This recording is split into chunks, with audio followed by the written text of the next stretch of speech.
The morning of December 16, 1944.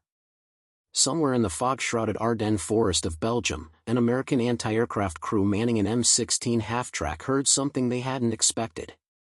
Not the drone of Luftwaffe engines overhead, but the grinding mechanical growl of German armor moving through the trees. Panzergrenadiers. Waffen-SS. And they were close. The gunner's hands moved instinctively to the M45 quad mount, 4 Browning M2 heavy machine guns arranged in a lethal square configuration. Each weapon capable of firing up to 550 rounds per minute of 50 caliber ammunition. Combined, the quad mount could theoretically throw out over 2,000 rounds per minute, though in practice crews alternated between the upper and lower pairs to prevent overheating. What happened in the next few minutes would be repeated across dozens of engagements during the Battle of the Bulge. The distinctive metallic hammering of the quad 50s. The screaming of ricochets off armor plate. And then, silence. Burning German half-tracks, their thin armor no match for armor-piercing incendiary rounds traveling at 2,900 feet per second. The Germans had a name for it. Kettensäge. The chainsaw. But American soldiers called it something simpler, the Krautmauer. This is the story of how the Waffen-SS, and the entire German mechanized infantry force, collided with a weapon they fundamentally underestimated. Not because German intelligence didn't know about the 50 caliber Browning. They did. Field Marshal Hermann Göring himself had once remarked that if the Luftwaffe had possessed the Browning 50 caliber, the Battle of Britain would have turned out differently. But knowing about a weapon and experiencing its effects against your own lightly armored vehicles in the chaos of close combat are two entirely different things. If you're enjoying this deep dive into the story, hit the subscribe button and let us know in the comments from where in the world you are watching from today. To understand what happened in the Ardennes that winter requires understanding what the German army expected, and what they got instead. By December of 1944, the German situation on the Western Front had become desperate. After the Allied breakout from Normandy in late July and August, German forces had been pushed back across France in a fighting retreat that cost hundreds of thousands of casualties and thousands of armored vehicles. The Wehrmacht and Waffen-SS divisions that had fought in Normandy were shadows of their former strength. The Panzergrenadier divisions, the mechanized infantry that rode into battle in SD, KFC, 251 half-tracks, had been particularly hard hit. These vehicles, the backbone of German mobile warfare, were supposed to carry infantry directly into combat alongside panzer tanks.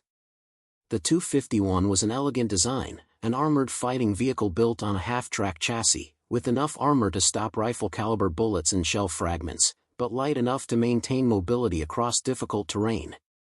The problem was that the 251's armor was never designed to stop heavy machine gun fire. 8 mm of armor on the front, 6 mm on the sides. Angled, yes, which helped against small arms. But against the 50 caliber Browning M2, firing armor-piercing incendiary rounds? The steel might as well have been cardboard. German doctrine in 1939 and 1940 had worked brilliantly because the enemy, Polish cavalry, French infantry, British expeditionary forces, lacked sufficient heavy machine guns mounted on mobile platforms. When Panzergrenadiers encountered resistance, they could dismount under the cover of their half-tracks machine guns, while the vehicle itself remained relatively safe from rifle fire. The 251 was never meant to be a tank. It was a battlefield taxi that could fight if necessary. But by 1944, the Americans had changed the equation entirely. The United States Army had entered World War II with a fundamental understanding: air power would dominate the modern battlefield. And to counter enemy aircraft, especially the low-flying ground attack planes that had proven so deadly in Poland and France, the Army needed mobile anti-aircraft weapons. Lots of them. The solution was the M45 quad mount, 450 caliber M2 Brownings mounted on an electrically operated turret, capable of 360 degrees of traverse and elevation from -10 degrees to +90 degrees.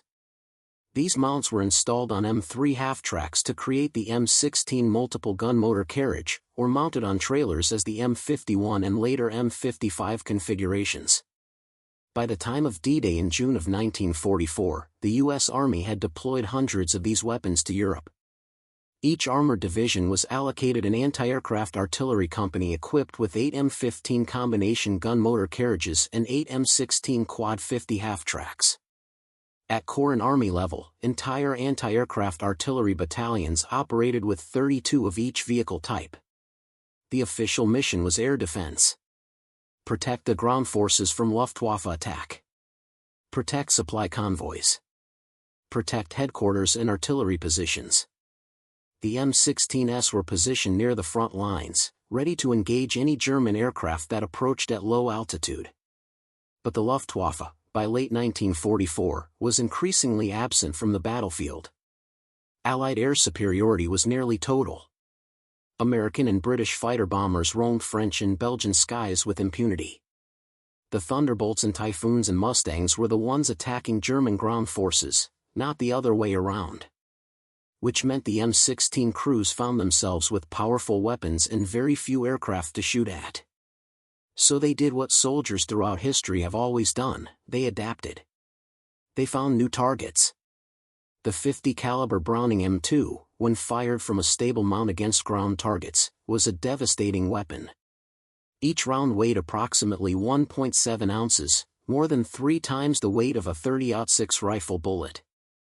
The 50 BMG cartridge propelled this projectile at 2,900 feet per second, delivering over 13,000 foot-pounds of energy at the muzzle.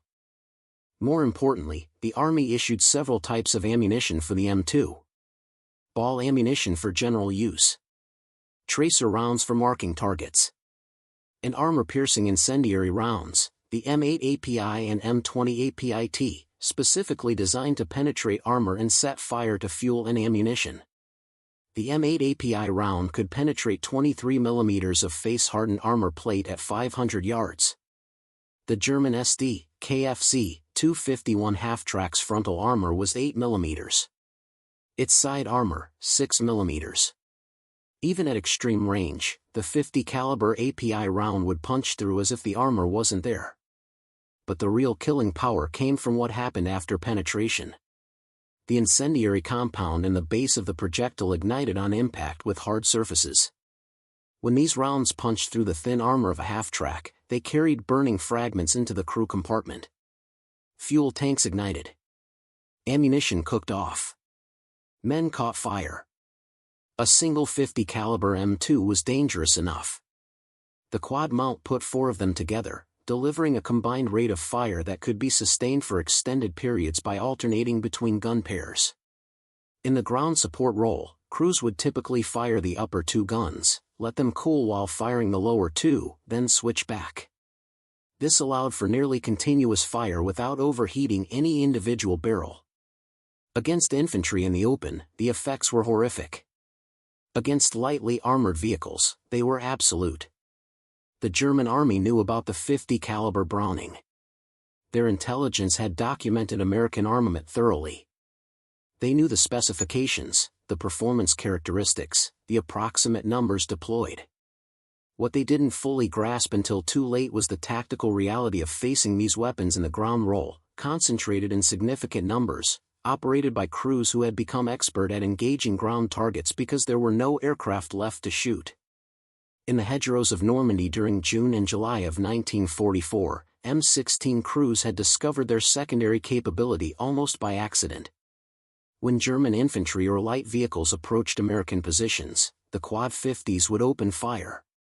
The results were immediate and dramatic. German soldiers learned very quickly to avoid any area covered by the distinctive sound of multiple heavy machine guns firing in rapid sequence. After the breakout from Normandy in late July, during the pursuit across France, M16 units found themselves engaging German ground targets regularly. Trucks. Staff cars. Infantry columns caught in the open. And increasingly, half-tracks. The SD, KFC, 251 had been designed for a different war. In 1939 and 1940, it had been exactly what the German army needed, a vehicle that could keep pace with panzer tanks, carry a squad of infantry plus crew, provide machine gun support, and survive small arms fire and shell splinters. Approximately 15,000 were produced by 7 different manufacturers during the war, making it the most numerous German armored fighting vehicle after the main battle tanks themselves. But by late 1944, the battlefield had changed. The half-track's thin armor, adequate against rifles and pistols, had become a liability against an enemy equipped with large numbers of heavy machine guns on mobile mounts. German tankers in Normandy had begun reporting an alarming phenomenon. When American fighter bombers attacked German columns, the P-47s would sometimes strafe with their wing-mounted 50-caliber machine guns. Panzer IV and Panther tanks could generally withstand this fire to their frontal armor. But half-tracks would be set ablaze after just a few seconds of strafing. The combination of thin armor, exposed crew positions, and the presence of fuel and ammunition made them fire traps. Now imagine not a 5-second strafing pass from an aircraft, but sustained fire from a ground mount. Fire that didn't end after the plane flew past. Fire that could track a target continuously, adjusting for range and movement. Fire that came from multiple directions as more than one M16 engaged the same target. By September of 1944, as American forces approached the German border, Waffen-SS and Wehrmacht commanders were receiving disturbing reports from Panzergrenadier units.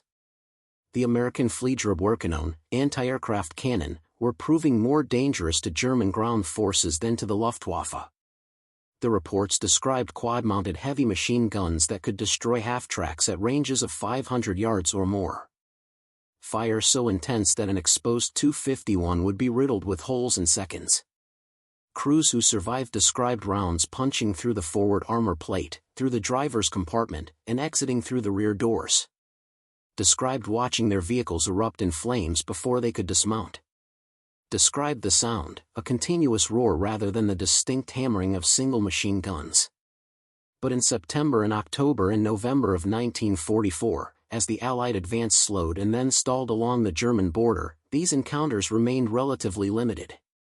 American forces were on the offensive, attacking prepared German positions. The M16s stayed in their primary defensive role, protecting rear areas against the occasional Luftwaffe raid. Most of their ground engagements were opportunistic, firing on targets that presented themselves rather than actively seeking combat. The German High Command, planning their desperate counteroffensive through the Ardennes, took note of American anti-aircraft strength. They knew the M16s would be present. But the planning assumption was that these units would be deployed well behind the front lines, guarding headquarters and supply depots.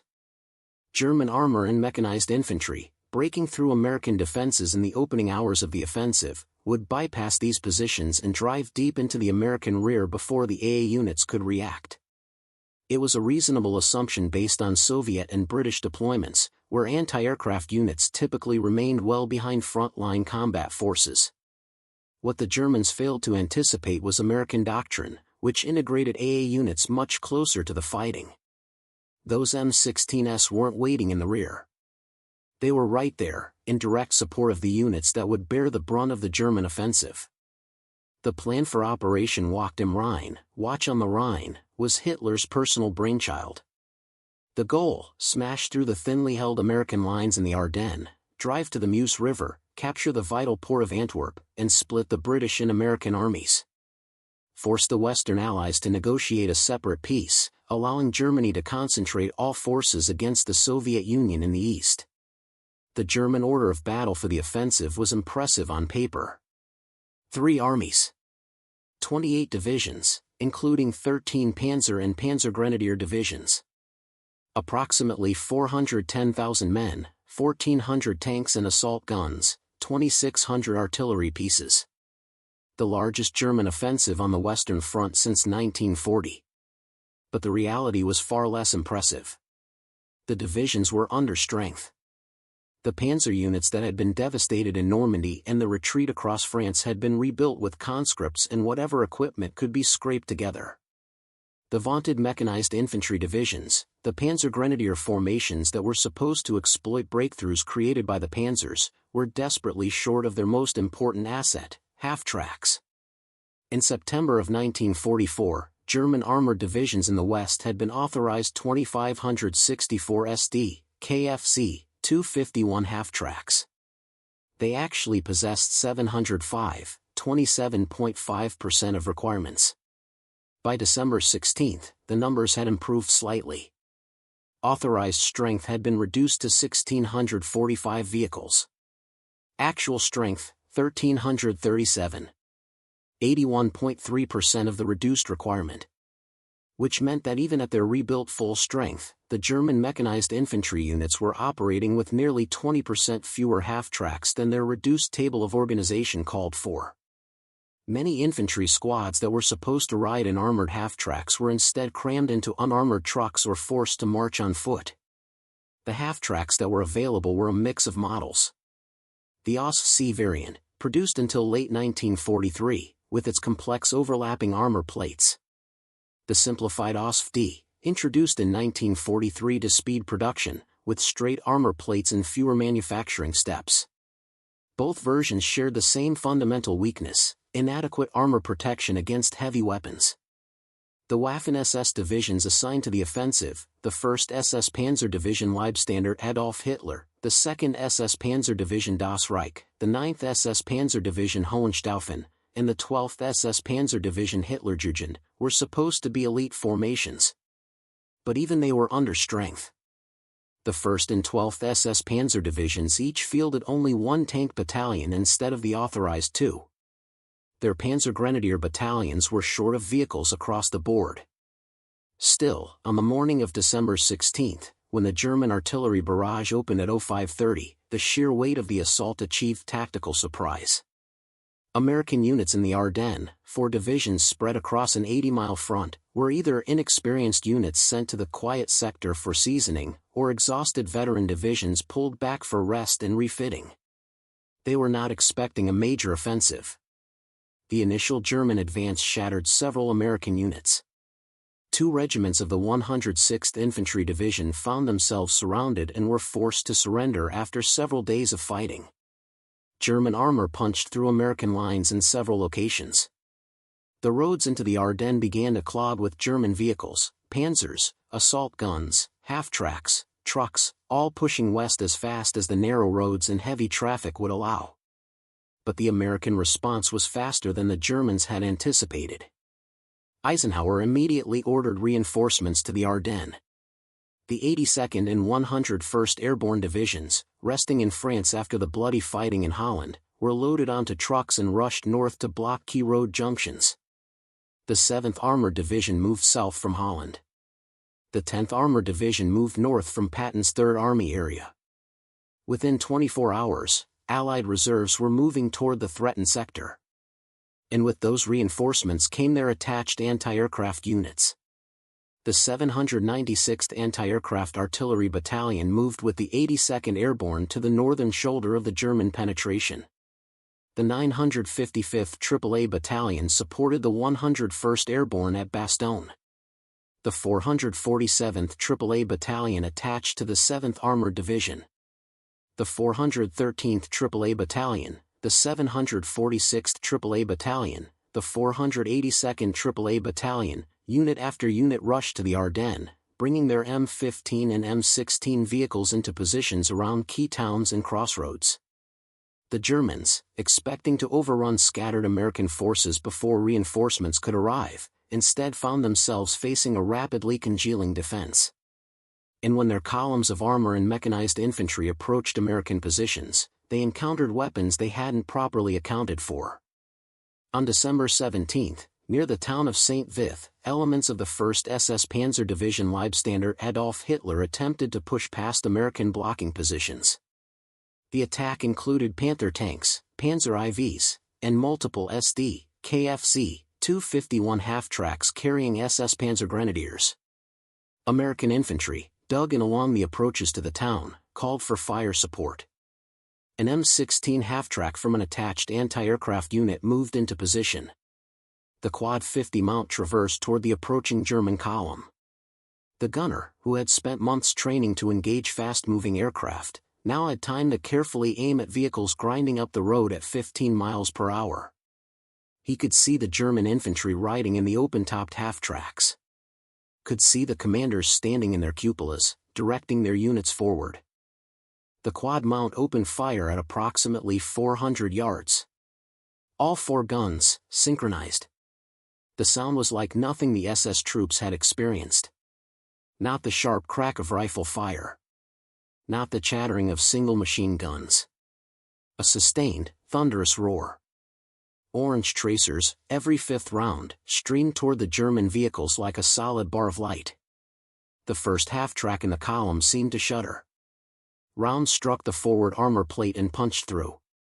The driver slumped. The vehicle slewed sideways, blocking the road. The Panzer Grenadiers in the rear compartment tried to bail out. Some made it. Others were caught by the continuing stream of fire as the gunner walked his rounds down the length of the vehicle. Within seconds, the half-track was burning. The second vehicle tried to reverse. Too slow. The Quad 50 shifted aim. More armor-piercing incendiary rounds slammed into the thin side armor. Fuel ignited. Ammunition cooked off in a series of sharp cracks, distinct from the continuous roar of the 50 calibers. A Panzer IV tried to engage the M16 with its main gun. The American crew had already anticipated this. Between bursts at the half-tracks, they fired at the Panzer's vision ports, not trying to penetrate the heavy armor but to blind the crew. The tank's return fire was wild, high. The M16 backed into cover before the German gunner could get a proper sight picture. 3 German half-tracks burning. A dozen SS Panzer Grenadiers dead, more wounded. The attack on this axis stalled for more than an hour while the Germans cleared the road and reorganized.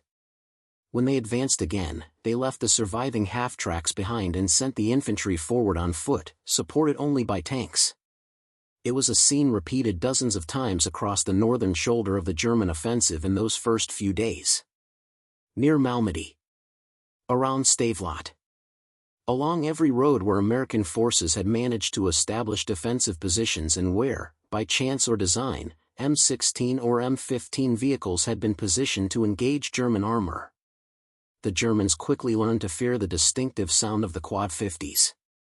Panzer Grenadier veterans who survived encounters with the American AA guns reported the same experience, hearing the roar, seeing the stream of tracers, watching half-tracks explode into flames before their infantry could even dismount.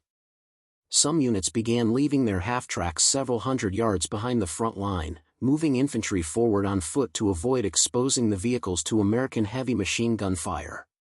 But this defeated the entire purpose of mechanized infantry. The half-tracks were supposed to deliver troops directly to the battlefield, provide suppressive fire during the assault, and remain available for rapid redeployment. Without them operating close to the front, the Panzer Grenadiers became regular infantry, slower, less mobile, less capable of the rapid exploitation that German doctrine depended on. American after-action reports from the early days of the Battle of the Bulge contain numerous references to M16 crews engaging German vehicles. The 211th AAA Battalion reported destroying multiple German half-tracks and trucks near Werbelmont. The 447th AAA Battalion claimed several half-tracks destroyed during the defense of St. Vith. The 796th AAA Battalion reported breaking up German infantry attacks with sustained fire from their quad mounts. The exact numbers are difficult to verify. In the chaos of combat, multiple American units often fired on the same German vehicles.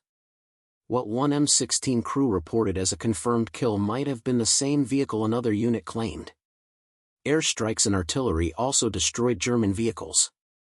Separating M16 kills from other causes of loss is nearly impossible from surviving records.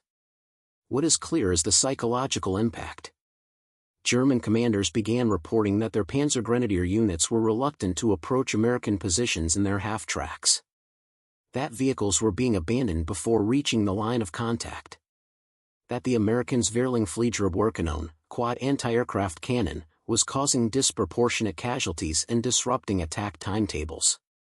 The 12th SS Panzer Division Hitlerjugend, attempting to break through American lines northeast of Bastogne, lost numerous half-tracks in the opening days of the offensive.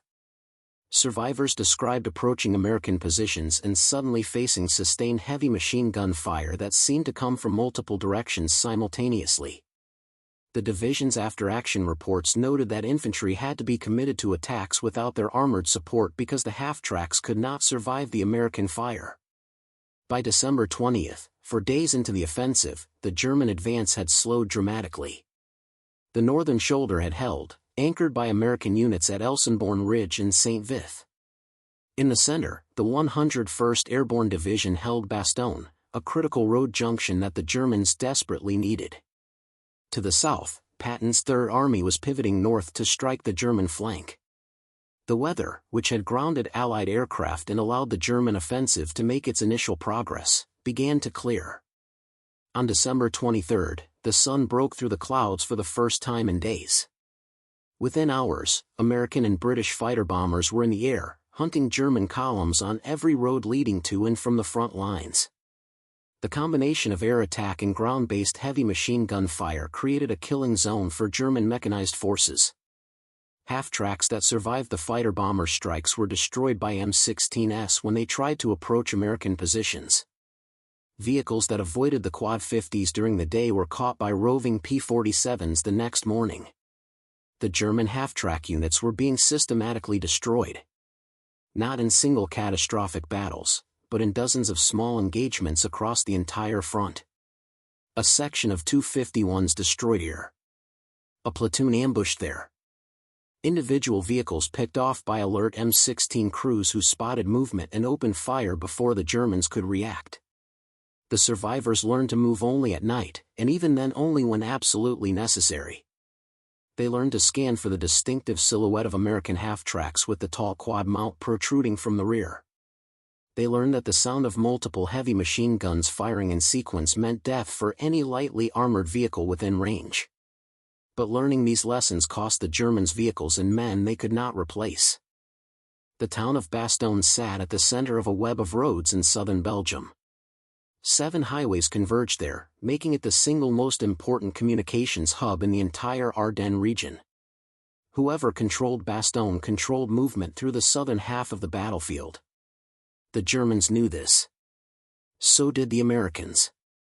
On December 18, elements of the 101st Airborne Division arrived in Bastogne, trucked in from rest areas in France. They had approximately 24 hours to prepare defensive positions before German forces completely surrounded the town.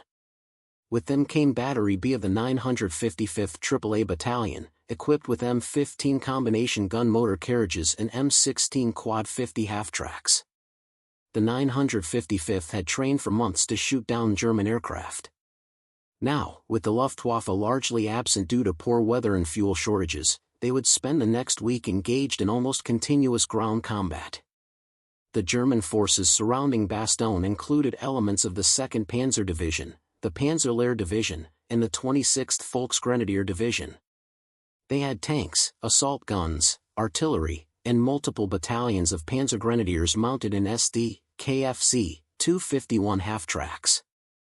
Their mission was simple: capture Bastogne, open the roads, allow the German offensive to continue west toward the Meuse. The American garrison inside Bastogne numbered approximately 18,000 men, paratroopers, armored infantry, artillery, engineers, and the anti-aircraft crews. They were outnumbered, outgunned, and completely surrounded. German artillery pounded the town around the clock. Infantry probes tested the defensive perimeter from every direction, searching for weak points. On December 20th, German forces launched a coordinated attack from the northeast, hoping to break through into the town. The attack included armor and mechanized infantry, Panzer IVs and half-tracks carrying Panzergrenadiers. The plan called for the tanks to breach the American line while the infantry, following closely in their armored vehicles, would exploit the breakthrough and seize key buildings in Bastogne itself.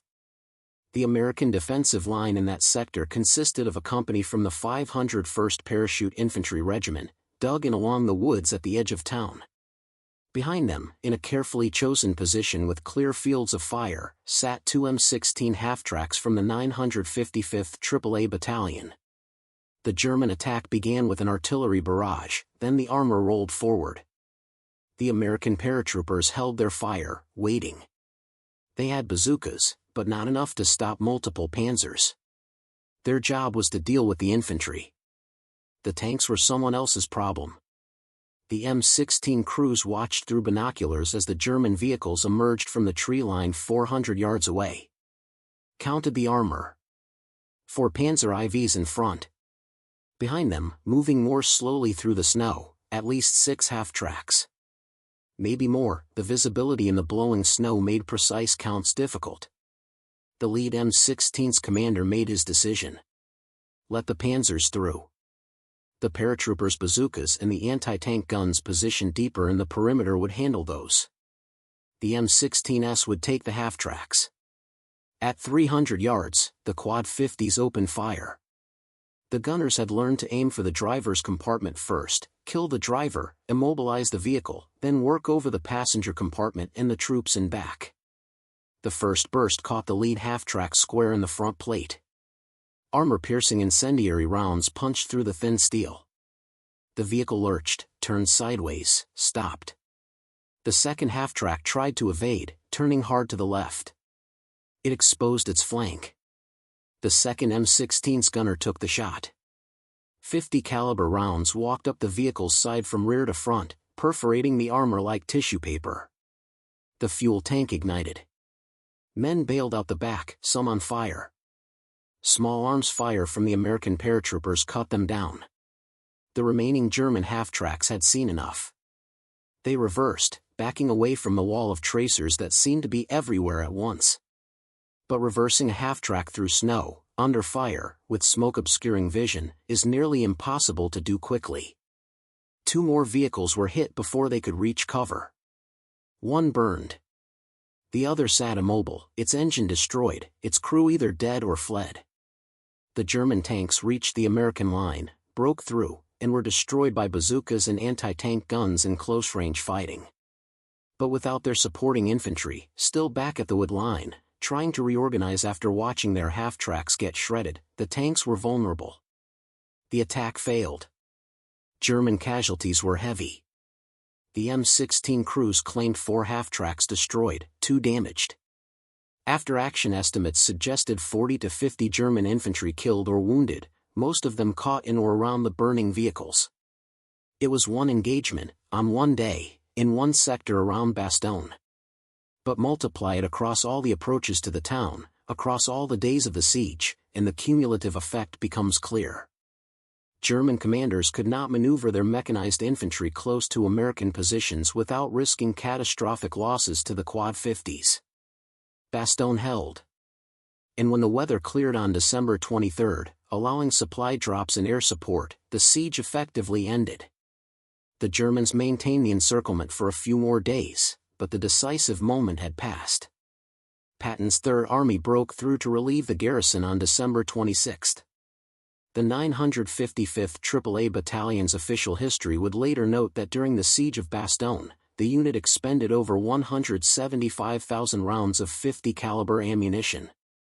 Much of it against ground targets. The exact number of German vehicles destroyed is impossible to determine from surviving records, but the psychological impact was undeniable. German units learned to avoid areas where the distinctive quad-mount silhouettes were visible. If you find this story engaging, please take a moment to subscribe and enable notifications. It helps us continue producing in-depth content like this. Further north, along the northern shoulder of the German penetration, similar scenes played out. The German 6th Panzer Army, which included 4 SS Panzer divisions, had been assigned the main axis of advance. They were supposed to smash through American positions around Monschau and Elsenborn Ridge, drive northwest to the Meuse, then will north toward Antwerp. Instead, they ran into the 2nd and 99th Infantry Divisions, which fought with desperate tenacity to hold the ridge line.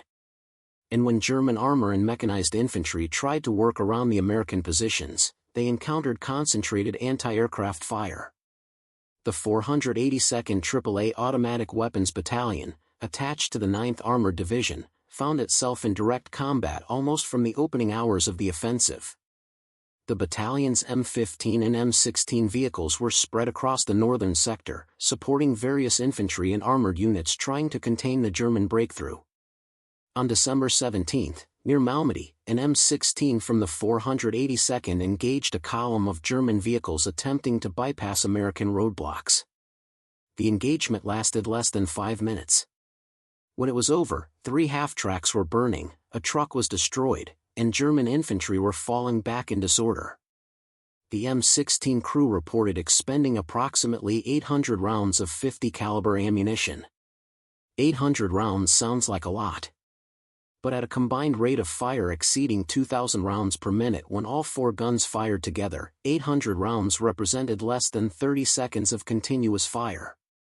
In practice, firing in controlled bursts to prevent overheating and maintain accuracy, those 800 rounds might have stretched over 3 or 4 minutes of intermittent firing. But for the Germans on the receiving end, it felt like an eternity. The ballistic reality of what happened when a 50 caliber armor-piercing incendiary round struck the thin armor of an SD, KFC, 251 half-track was brutal. The projectile, traveling at 2,900 feet per second at the muzzle and still retaining over 2,400 feet per second at 300 yards, carried enormous kinetic energy. When it struck armor plate, the hardened steel core punched through, creating a hole roughly half an inch in diameter. But the damage didn't stop at penetration. The incendiary compound in the projectile's base ignited on impact with hard surfaces. This meant that the round not only penetrated the armor but carried burning material into the crew compartment. If the round struck near a fuel tank, and the 251's fuel tank was located directly behind the driver, only partially protected by thin steel, the burning fragments could ignite fuel vapors. The 251 carried approximately 170 liters of gasoline. In American terms, about 45 gallons. Enough to travel 300 kilometers on roads. Enough to create an intense, rapidly spreading fire if ignited. The vehicle also carried ammunition for its MG-42 machine guns, typically 2,000 rounds or more. The Panzer Grenadiers riding in back carried their personal weapons, spare magazines, stick grenades. All of it became fuel for the fire once the vehicle was hit. All of it could cook off, sending bullets and shrapnel in every direction. German veterans who survived hits on their half-tracks consistently described the same sequence of events. First, the sound, not individual impacts but a continuous hammering. Then, the sensation of the vehicle shuddering as rounds punched through the armor. Then, screaming as men were hit by the penetrating rounds or the fragments they created. Then, fire. Intense, immediate fire that filled the crew compartment with flame and smoke. Then, the desperate scramble to get out, climbing over dead and wounded comrades, knowing that every second of delay meant the difference between survival and being burned alive. The German army had extensive experience with fires in armored vehicles. Every tank crewman knew the danger. But tank crews at least had heavier armor and usually more time to escape if their vehicle was disabled. Half-track crews had neither advantage. The thin armor meant that 50 caliber fire achieved penetration almost immediately. The open top meant there was no overhead protection. The rear doors, the only exit for the infantry riding in the passenger compartment, could jam when the vehicle was hit or could become blocked by wounded men trying to escape simultaneously. American M16 gunners, most of whom had trained extensively on aircraft recognition and anti-aircraft gunnery, found engaging ground targets almost easy by comparison. Aircraft moved at speeds exceeding 300 miles per hour. They approached from any angle, altitude, or direction. They could maneuver violently. Hitting a fast-moving aircraft required leading the target, calculating the right deflection angle, and firing precisely when the plane intersected your stream of tracers. Half-tracks moved at perhaps 15 or 20 miles per hour on roads, slower in snow or mud. They were limited to ground level.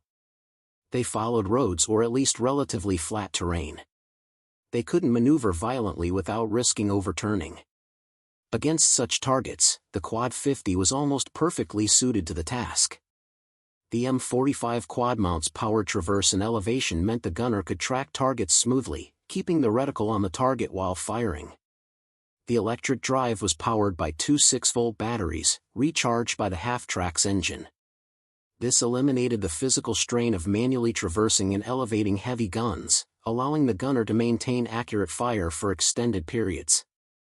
The mount could traverse a full 360 degrees, meaning it could engage targets in any direction without needing to reposition the entire vehicle. Elevation ranged from -10 degrees to +90 degrees, designed to engage aircraft at any altitude, but equally useful for engaging targets at different ranges and elevations on the ground. -10 degrees meant the guns could depress to hit targets in defilade or at close range. All 4 guns could fire simultaneously, but standard doctrine called for alternating between the upper and lower pairs. Fire the top 2 guns, let them cool while the bottom 2 fired, then switch back. This prevented overheating and allowed for sustained fire. Each gun had a barrel life of approximately 10,000 rounds before accuracy degraded significantly. With proper barrel management, an M16 could maintain effective fire for hours if ammunition was available. And ammunition was available. The American logistics system, despite the initial surprise and confusion of the German offensive, kept the front line units supplied. 50 caliber ammunition was manufactured in enormous quantities. The Browning M2 was used on aircraft, tanks, armored cars, and in ground mounts throughout the U.S. military. Production capacity far exceeded German ability to produce specialized ammunition for their own weapons. The Germans, by contrast, struggled with supply from the opening hours of the offensive. Fuel shortages plagued the panzer columns. Ammunition shortages affected the artillery. Replacement vehicles and repair parts were scarce. Half-tracks destroyed in action could not be easily replaced. By late December, some Panzergrenadier units were reporting that fewer than half their authorized half-tracks remained operational. The loss rate was cumulative. A vehicle disabled by mechanical failure could sometimes be repaired. A vehicle destroyed by fire, fuel tank ignited, ammunition cooked off, structure burned, was a total loss. And fire was the predominant result when 50 caliber API rounds penetrated a half-track's fuel system. The nickname Krautmauer emerged during the Battle of the Bulge, though its exact origin is unclear. American soldiers had a talent for dark humor and memorable nicknames. The image of the Quad 50 cutting down German infantry and vehicles the way a lawnmower cuts grass apparently resonated with troops who witnessed the weapon's effects. German soldiers had their own terms. Kettensäge, chainsaw, for the sound. Maskingewehrling, quad machine gun, more formally. Some units simply referred to it as Die Amerikanische 4,5, the American 40.5, a reference to the caliber, though technically incorrect in metric terms. The 50 caliber is actually 12.7 mm. What they called it mattered less than what they thought of it. And the consistent message in German after-action reports and intelligence assessments from late December 1944 was clear: the American heavy machine gun and ground mounts represented a significant threat to German light armor and mechanized infantry. Units were advised to avoid areas where these weapons were placed. Attacks should be planned to minimize exposure to heavy machine gun fire. Half-tracks should remain under cover when possible, with infantry advancing on foot. All of which was sensible tactical advice. All of which also negated many of the advantages that mechanized infantry were supposed to provide. If your armored personnel carriers can't actually carry personnel close to the objective because they're too vulnerable to enemy fire, then you've effectively reduced your mechanized infantry to regular infantry that happens to own some vehicles. By early January of 1945, the German offensive had clearly failed. The deepest penetration, the bulge that gave the battle its name, extended approximately 50 miles into Allied lines. But the Germans never reached the Meuse River. They never threatened Antwerp. The American and British armies remained intact and coordinated. The weather had cleared, allowing devastating Allied air attacks on German supply lines and formations. On January 3, the Allies launched their counteroffensive. American and British forces attacked the bulge from north and south, aiming to cut off the German salient. By January 25, the bulge had been eliminated and the front line was essentially back where it had been on December 15. The Germans had suffered catastrophic losses.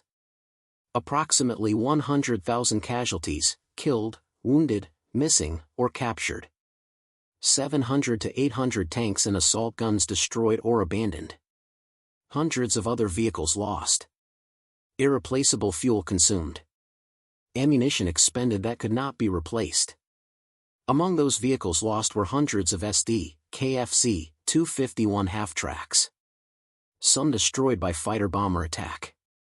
Some by anti-tank guns or bazookas or tank fire. Some by mines or mechanical failure. And a significant number by American heavy machine gun fire, particularly from the M16 quad mounts.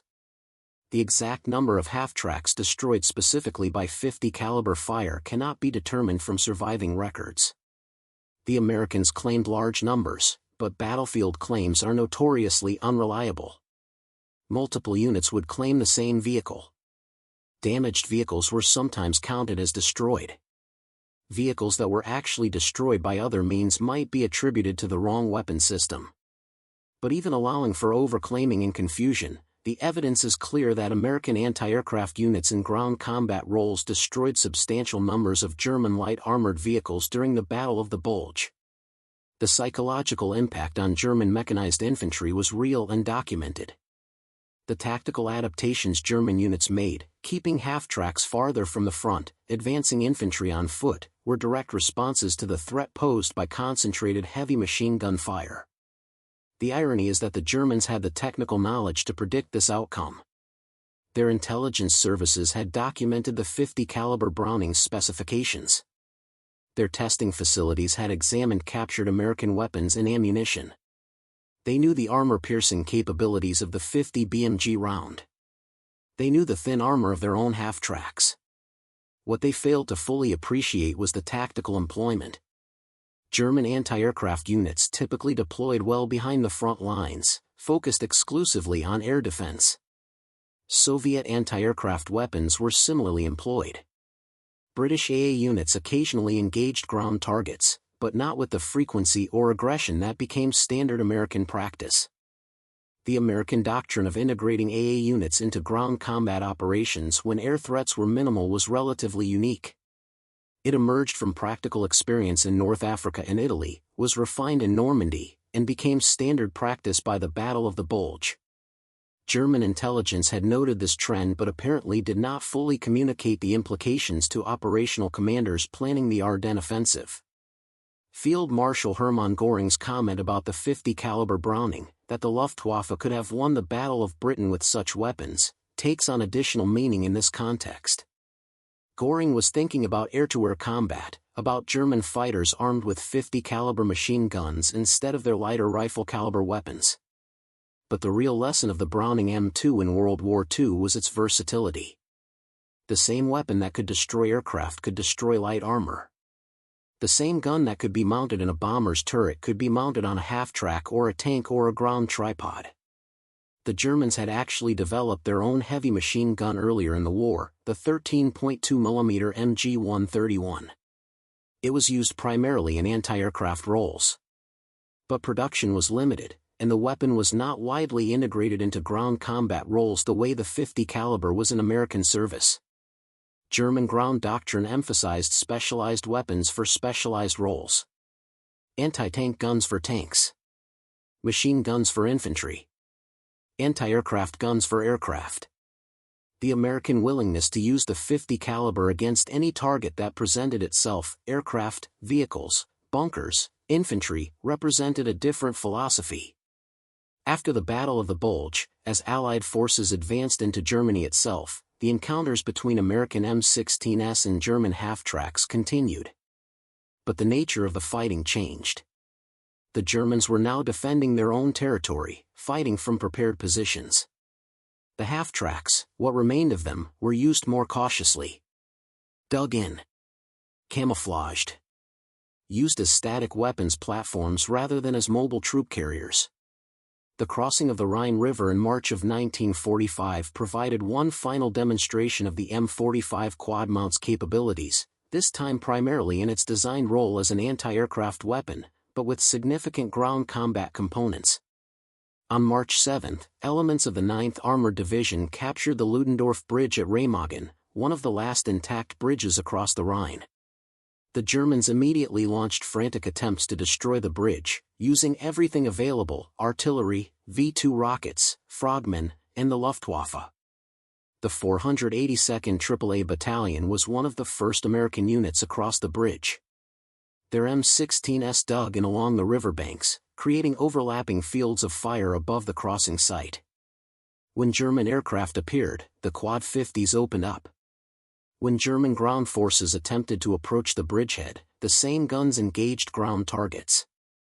Over the next 10 days, until the bridge finally collapsed from cumulative damage, American anti-aircraft units at Remagen engaged hundreds of German aircraft.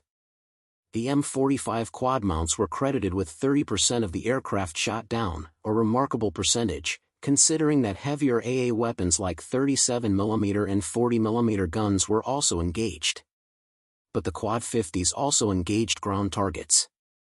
German infantry trying to infiltrate the bridgehead. Vehicles attempting to approach within firing range. Even German observation posts across the river, suppressed by long-range 50 caliber fire to prevent them from directing artillery onto the bridge. The bridge at Remagen represented everything the Germans had tried to prevent with their Ardennes offensive.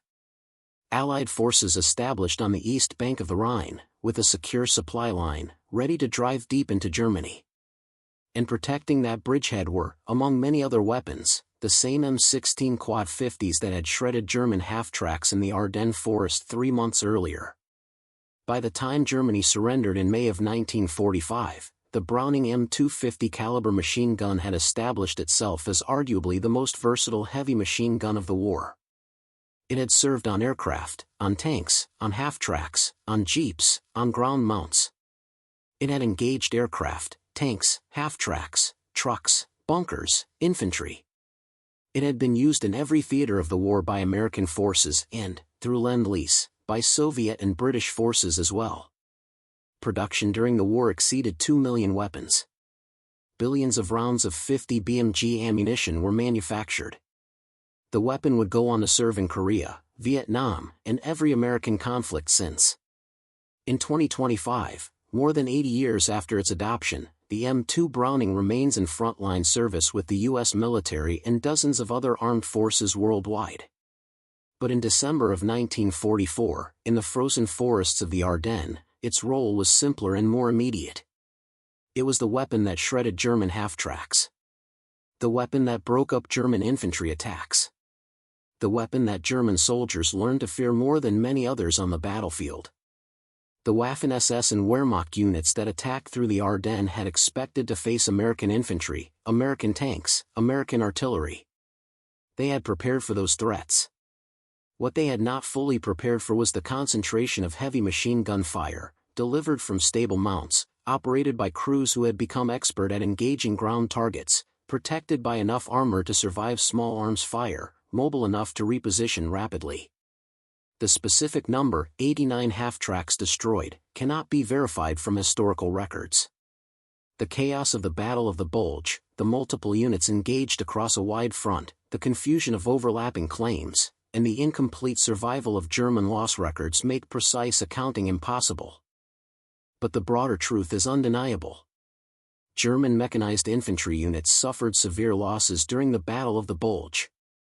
Their half-tracks proved fatally vulnerable to American heavy machine gun fire. The M45 quad mount, designed as an anti-aircraft weapon, proved equally devastating against ground targets. And German commanders, who had observed the effectiveness of the 50 caliber Browning in previous campaigns, failed to adequately prepare their forces for the weapon's tactical employment in ground combat roles. The title suggests a specific event, a single engagement where 89 half-tracks were destroyed. The reality is broader and, in some ways, more significant. Not a single catastrophic engagement, but rather dozens of smaller encounters across weeks of fighting, where American anti-aircraft crews systematically destroyed German light armor that approached their positions. The Germans expected many things in the Ardennes. They expected surprise, and they achieved it initially. They expected American forces to collapse under the weight of their assault, and they were proven wrong. They expected poor weather to ground Allied aircraft, and for several crucial days, they got their wish. What they did not expect, or at least did not adequately prepare for, was the cumulative effect of concentrated heavy machine gun fire against their mechanized infantry. The doctrine, the weapons, the tactics were all in place. The Americans had the M2 Browning, the M45 quad mount, the doctrine of using AA units in ground combat roles, and the crews trained to employ them effectively. The Germans had the intelligence about these capabilities. But intelligence and preparation are not the same thing. Knowing that a weapon exists and experiencing its effects in combat are profoundly different things. The Waffen-SS Panzergrenadiers who watched their half-tracks explode under Quad 50 fire learned this lesson the hard way. They had ridden into battle in vehicles designed for a different war, against a different enemy, facing different weapons. The SD, KFC, 251 was an excellent design for 1939 and 1940, when the opposition consisted primarily of rifle-armed infantry with limited anti-armor capabilities. But by late 1944, against an enemy equipped with large numbers of heavy machine guns, the thin-skinned half-track had become a death trap. The Germans knew this. They had experienced it in Normandy. They had read the reports. They had seen the wreckage. But they had no alternative. The half-tracks they had were the half-tracks they would use. There was no time to redesign them, no resources to produce heavier armor, no option to simply abandon mechanized infantry doctrine. So they committed their Panzergrenadier units to the offensive with equipment they knew was vulnerable. And they paid the price in burning vehicles, dead crews, and disrupted attacks. The American gunners behind the Quad 50s did not think about the strategic implications. They saw targets. They engaged targets. They reported results. The weapons worked. The tactics worked. The ammunition kept coming. That was enough. But in the larger context of the war, the Battle of the Bulge marked the point where German mechanized warfare finally broke against the reality of Allied material superiority. Not just in tanks or artillery or aircraft, but in the accumulation of every weapon system, including the humble anti-aircraft mount repurposed for ground combat. The Browning M250 caliber machine gun, designed by John Moses Browning near the end of World War I, matured in the interwar period, and deployed in massive numbers during World War II, proved to be exactly the weapon the American military needed. Versatile enough for multiple roles. Reliable enough for continuous use. Powerful enough to engage lightly armored vehicles. Available in sufficient quantities to equip thousands of vehicles in positions. The M45 quad mount multiplied that capability by 4. And the American doctrine of employing these weapons aggressively, not merely defensively, maximized their tactical impact. The Germans, who had pioneered mechanized warfare and whose early war successes had been built on the combination of tanks and mechanized infantry, found themselves on the receiving end of a lesson they had once taught others: mobility without adequate protection is a vulnerability, not an advantage.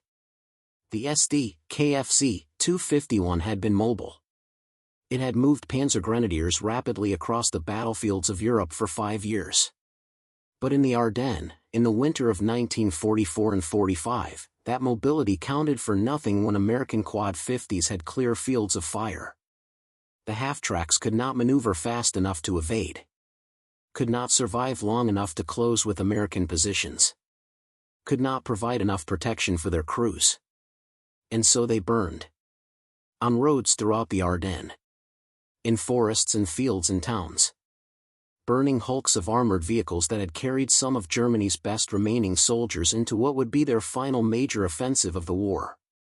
The Waffen-SS divisions that attacked through the Ardennes in December of 1944 were among the last fully equipped mechanized formations Germany could field. After the Battle of the Bulge, there would be no more major offensives. The remaining months of the war consisted of retreat, defense, and eventual collapse. The half-tracks they lost in the Ardennes could not be replaced. The experienced Panzergrenadiers killed in those burning vehicles could not be replaced. The confidence shattered by watching American heavy machine guns systematically destroy unit after unit could not be restored.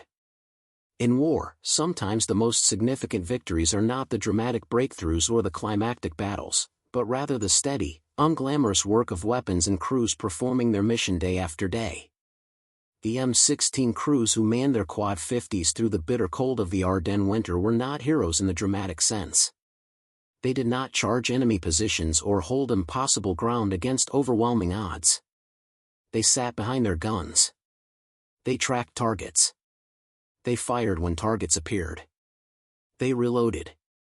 They waited. And when German half-tracks came within range, they destroyed them. Mission after mission. Day after day. Accumulating small victories that collectively added up to something significant. The Germans expected resistance. They expected American soldiers to fight. What they did not expect was to lose so many of their mechanized infantry vehicles to weapons the Americans were supposed to use against aircraft. It was an unexpected vulnerability exploited by an enemy who had the weapons, the ammunition, the doctrine, and the crews to exploit it systematically. In the end, the Battle of the Bulge failed for many reasons. Allied air superiority once the weather cleared. American reinforcements arriving faster than the Germans anticipated. Fuel shortages hampering German armor. Stubborn American defensive fighting at key points like Bastogne and Elsenborn Ridge. But among those many factors was this: German mechanized infantry could not operate effectively against American positions because their vehicles could not survive American heavy machine gun fire. The half-tracks that were supposed to deliver shock troops to critical objectives instead became burning obstacles on Ardennes roads. The Panzer Grenadiers who were supposed to exploit breakthroughs created by Panzer tanks instead had to fight on foot, slower and less effective. And the American crews behind their Quad 50s kept firing. Kept destroying targets. Kept demonstrating that sometimes the most important weapons are not the most glamorous, but simply the ones that work reliably, day after day, against whatever targets present themselves. The Browning M250 caliber machine gun never received the fame of the Sherman tank or the Mustang fighter. It was not featured in propaganda films or celebrated in popular culture the way more visible weapons were. It was simply there, everywhere, doing the work that needed to be done. Against aircraft when aircraft appeared. Against vehicles when vehicles appeared. Against infantry when infantry appeared. Against bunkers. Against buildings. Against any target that an M2 could reach with its 50 caliber rounds. The Germans learned to respect it. The hard way. In the skies over Europe, where their aircraft fell to streams of 50 caliber fire. On the roads of France and Belgium, where their half-tracks burned. In the forests of the Ardennes, where their final offensive broke apart under the cumulative weight of everything the Allies could throw at them, including, significantly, the sustained fire of weapons designed to shoot down aircraft but equally effective at shredding light armor. The Waffen-SS never expected the M2 Brownings, firing 1,200 rounds per minute from quad mounts, to shred their half-tracks with such devastating efficiency. But expectations and reality diverged sharply in the winter of 1944. And when reality arrived, it came with the thunderous roar of 4 heavy machine guns firing in sequence, with orange tracers marking the paths of armor-piercing incendiary rounds, and with German vehicles burning along every road where American anti-aircraft units had established defensive positions. That was the lesson the Germans learned too late. That was the price they paid for underestimating the tactical flexibility of American weapons and doctrine. And that was the reality that American M16 crews delivered, one target at a time, throughout the Battle of the Bulge and beyond. Thank you for watching. For more detailed historical breakdowns, check out the other videos on your screen now and don't forget to subscribe.